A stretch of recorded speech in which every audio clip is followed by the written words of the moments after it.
Eleonora. 25 de mayo. Me encontraba en H. H queda a un día de camino de la casa de la vidente. De visita. Ella me encontró también aquí. Se ha vuelto más humana, pero horrible. Su belleza me hace pensar en Medusa. 27 de mayo. Estaba sentada con N y, de repente, algo me agarró por los hombros y empezó a sacudirme de un lado a otro, tanto así que la persona con quien me encontraba se dio cuenta y me preguntó que si tenía frío. Casi tenía frío de veras, pero del miedo.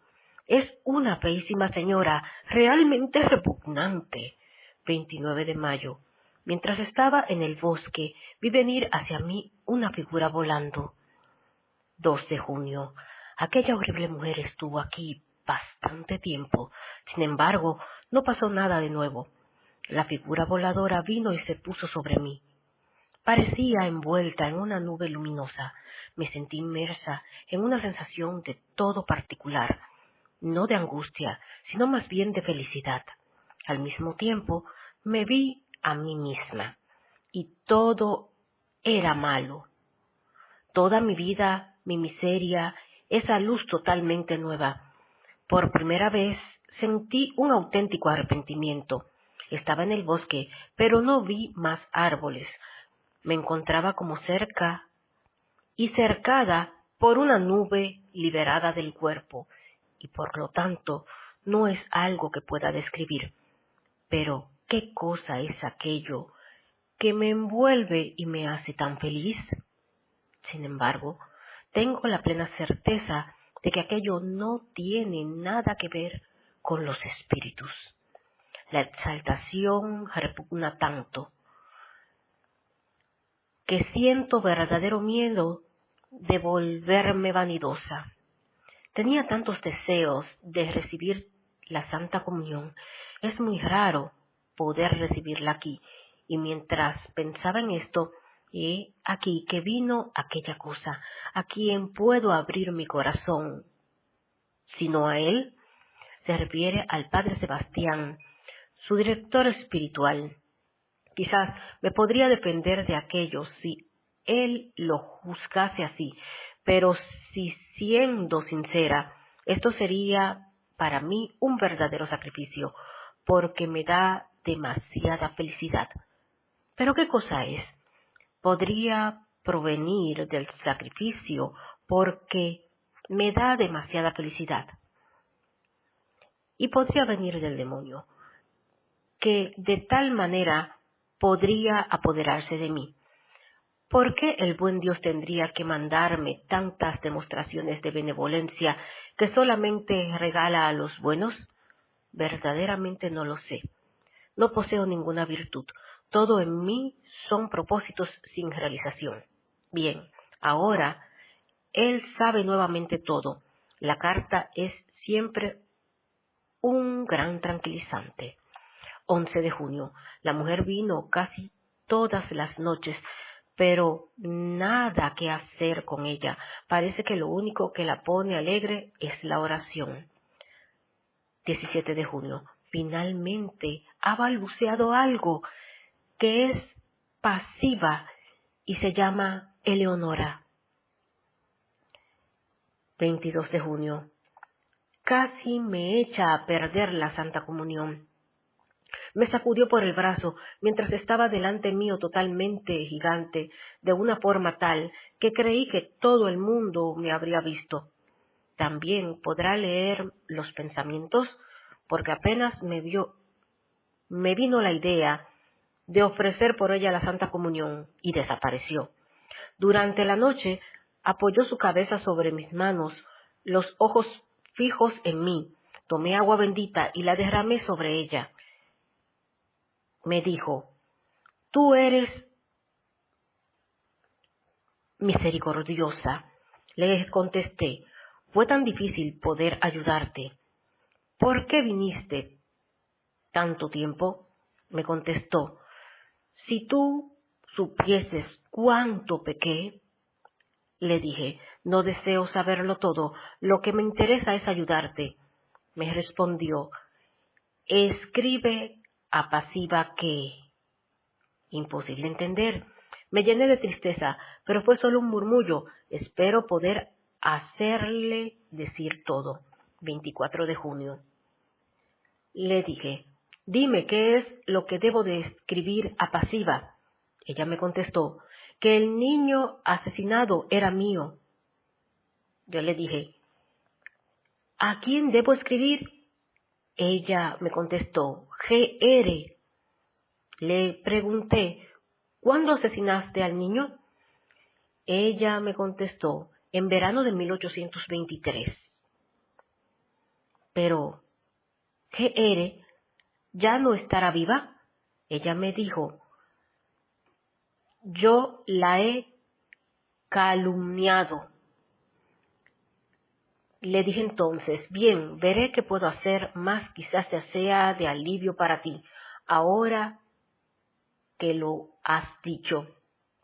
Ella me contestó, infeliz, infeliz, y desapareció. 2 días completos de descanso. Es un descanso maravilloso. 27 de junio. Aparece de nuevo algo, mucho estruendo y lamentos, irreconocible. Era grande como un armario. También vino Eleonora y me dio un beso, cosa que me desagrada. Después recé largo rato con ella, parecía contenta. Le pregunté, ¿puedo hacer algo más por ti? Ella me dijo, no me alejes de ti. Le dije, pero si yo no lo hago. Ella me contestó, tú me evitas cuando intento tocarte. Le contesté, sí, me causa espanto y eso a ti no te ayuda. Ella me dijo, déjame. Al instante se puso a mi lado. Pude ser que eso le alivió y le ayude. Tengo que soportarlo como un acto de ofrenda por ella. 29 de junio. Aquel otro tormento estuvo de nuevo aquí. Parece algo muy pesado a sus espaldas. Luego volvió Eleonora. Le dije, ven, dame tu mano. De inmediato se me acercó sonriendo. Le pregunté, ¿así de contenta estás que sonríes? Ella me dijo, he superado. Pregunté, ¿qué cosa? Me contestó, el desamparo. Le pregunté, ¿y por qué? Me contestó, porque tú das. Entonces le dije, justo hoy que te di un poco, tuve tan poco tiempo para pensar en ti. Ella me dijo, tu voluntad fue ofrecida. Entonces le dije, ya lo sabes todo de mí, dime qué hay aún en mí que no te agrade. Ella me dijo, tú aún vacilas en dar, no debes preocuparte más de ti misma. Al instante apareció el nuevo, y ella desapareció. Oh, si yo alcanzase la generosidad que las almas desean de mí, pero estoy aún tan distante de la perfección. 30 de junio. Ella vino a mí, me encontró en la escalera, me sonrió y saludó con la mano. Quizás esta haya sido la conclusión. 4 de julio. Eleonora continúa viniendo. No habla más y tiene una expresión de felicidad. El hombre que lleva el peso y lo atormenta mucho con su inquietud. Se puede distinguir su cara. Tiene una gran barba gris. No lo conozco. 7 de julio. Durante un día hubo un gran ruido en la habitación. La puerta se abría sola. Mi Paul soltaba por los aires. No puedo ver nada. Esto se repitió 4 veces. 9 de julio. Mi sueño se completó con realidad. Soñé que un hombre cargado con un gran peso venía hacia mí y depositaba su carga junto a mi cama. Desperté. El hombre realmente estaba ahí frente a mí y de su espalda encorvada dejó caer un oscuro saco al suelo. Aquello me impresionó de tal forma que me levanté para ver si en verdad estaba despierta. Escribo esto porque nunca me había sucedido. Parece que Eleonora no vendrá más. He vuelto a escuchar un alboroto y un llamar, pero mi nombre sino, escúchanos, ayúdanos. Y enseguida un grito desgarrador. 11 de julio. Me examino a fondo. Si esto que escribo concuerda con la verdad y puedo contestar con un sincero sí. Tengo la costumbre de leer y leer los apuntes antes de entregarlos y muchas veces me doy cuenta de que he omitido cosas porque me parecía exagerado. Me parece a veces que he vuelto demasiado sentimental mi corazón. Se trata de apariciones y visiones que no tienen nada que ver con las almas del purgatorio. La vidente advierte que estas apariciones tienen una característica en común, que está reservada solo al que se dirige semejante a una confesión escrita por carta. Ella escribe al respecto. Ahora debo prepararme para la muerte y hacer una buena vez un serio propósito. Sebastián Weiser, párroco. Nicolás. 20 de julio. Aquella forma y la caja oscura ahora se han transformado en un hombre viejo. Llevan un traje del siglo pasado. Le dije, te has demorado mucho para mostrarte en forma justa.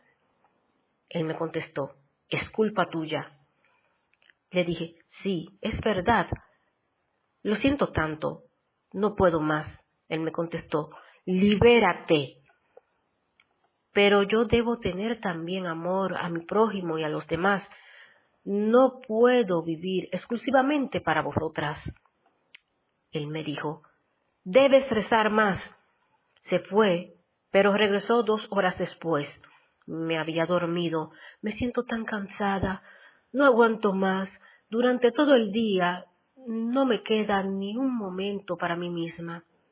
Le dije, ven ahora que quiero rezar contigo.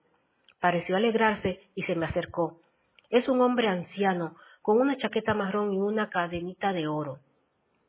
Le pregunté, ¿quién eres? Él me dijo, Nicolás. Le pregunté, ¿por qué no tienes paz? Él me dijo, yo fui un opresor de los pobres y ellos me han maldecido. Yo le dije, ¿viviste aquí? Él me dijo, no. Le pregunté, ¿dónde? Él me contestó, en Mainz, en el Meno. Yo le dije, ¿eres un pariente mío? Me contestó que no. Le pregunté entonces, ¿y de qué manera puedo ayudarte? Él me dijo, con sacrificios. Le pregunté, ¿a qué te refieres con sacrificios? Me contestó, ofréceme todo aquello que más te cuesta. Yo le dije, ¿la oración no te aprovecha más? Él me dijo, si te cuesta. Yo le contesté, ella debe estar siempre unida al ofrecimiento de mi voluntad. Él me dijo que sí. Se quedó aún bastante tiempo. Una verdad de la vida espiritual. La oración debe estar siempre unida al sacrificio. He aquí una advertencia. No orar egoístamente. Las satisfacciones en la oración, aquellos sentimientos divinos, pueden llevarnos a caer en un camino errado y una falsa seguridad. La cruz de Cristo es la sabiduría del orante. 22 de julio. Apenas llegué a Rottweil, me encontré con Nicolás. Le pregunté, ¿cómo hiciste para encontrarme tan rápido? Él me contestó, yo nunca te dejo. Le pregunté, ¿y por qué no siempre te veo? Él me dijo, porque tú estás dividida. Entonces le dije, eso ya me lo han dicho otras almas, dime algo más. Él me dijo, estás liberada, pero no del todo. Le pregunté, ¿por qué no vas a aquellos que están todos libres? Él me dijo que no los encuentro. 23 de julio. Una noche terrible. Vi tantas figuras en mi habitación como nunca. Se me acercaban y gemían. A diferencia de otras apariciones, estas no tenían cuerpo. Fue algo tan tormentoso. Me fui invadida de un inmenso temor y una tremenda angustia, y me puse a llorar. Empezaron a volar a mi alrededor por casi 3 horas. En la madrugada vino Nicolás. Le pregunté, ¿sabes quiénes eran esos que gritaban alrededor mío? Él me dijo, no, tú me has olvidado. Entonces le dije, yo no, pero es que yo debo dar también a los demás. Vosotras no pueden atormentarme de esa manera. Él me contestó, nosotras seguimos una voluntad superior. 2 días de continua calma. ¡Cuánto bien me hizo! 26 de julio. 4 figuras y después Nicolás. ¿Cómo en tanto tiempo jamás has encontrado a nadie que te ayude? Él me contestó, yo estaba aún en las tinieblas. Le pregunté, ¿y cómo has hecho para venir directamente a mí? Él me contestó, Él nos es señalado el camino. Le pregunté, ¿te hará mayor bien ser ayudado por el sacrificio de la misa en la que se hace siempre memoria de vosotras? Él me contestó, los castigos son diversos, no todos tenemos parte, Dios es justo. 28 de julio, fui atormentada de forma casi insoportable por figuras que se me acercaban. Donde quiera que iba me seguían. Creí volverme loca y lo peor, no puedo dejar de notar nada de lo demás. Y aquí, casi ya en medio de mi desespero, aquello me resbaló y me arrebató. Me encontré en una paz del espíritu. No vi ni oí nada más. Sin embargo, no deseo volver a hablar de esto. 29 de julio. Nicolás puso su mano sobre mi cabeza y me miró con tanta simpatía que le dije, «Tienes una cara tan feliz, ¿ya puedes ir al buen Dios?» Él me dijo, «Tu sufrimiento me ha liberado». Yo le pregunté, «¿Te diste cuenta de todo lo que me ha pasado en estos días?» Pensé que nada de eso te habría servido porque no lo soporté con alegría. Él me dijo, tu voluntad estaba quebrantada. Yo le pregunté, ¿no volverás más? Él me contestó, no.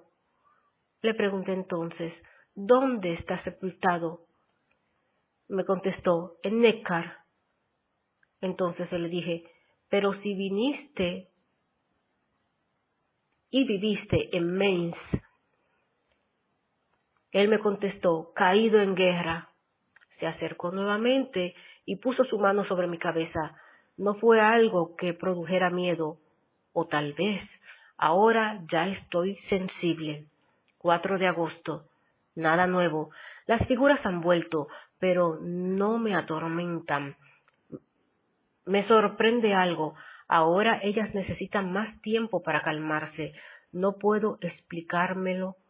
Tal vez me he vuelto más pobre en el bien. La señora W. 7 de agosto. Ha venido muchas veces una pobre figura sollozando. Sus tremendos movimientos expresan un insoportable dolor. 11 de agosto. Desde hace un par de días se ha envuelto una tremenda agitación. Es una mujer. Estoy muy contenta de no tener que describir más allá. 15 de agosto. La pobre mujer tan angustiada es la señora D.W. Su marido ya se había aparecido a la princesa anteriormente, exactamente igual a como cuando estaba viva, solo que inconsolable. 18 de agosto. Siempre lo mismo. No puede hablar. Se lanzó sobre mi cama y comenzó a llorar espantosamente. 20 de agosto. Ha venido 7 veces. No produce miedo, solo se ve muy triste. 25 de febrero de 1927. Y así empezó nuevamente a escribir. Todos aquellos tontos escrúpulos se han ido. Incluso los santos tuvieron miedo de ser quizás víctimas de engaños del demonio. Un sacerdote insistió con la supervisión de las anotaciones del diario. Después de esto, ella fue presa de escrúpulos. La señora W. en todo este tiempo vino 37 veces. No me hizo dar miedo. Solo se ve siempre muy triste. Ha hablado muy poco. Le pregunté, ¿por qué debes sufrir semejante forma si tú fuiste tan buena? La señora W. fue conocida tanto de la princesa como del padre Weiser. Ella me dijo, Dios juzga muy distinto de los hombres, todo era solo apariencia. Yo le dije, pero tú tuviste tantas tribulaciones y preocupaciones que te hicieron sufrir mucho, ¿no? Ella me contestó, no lo soporté con espíritu de sacrificio. En lo seguido no pude hacerla hablar. Luego no vino más.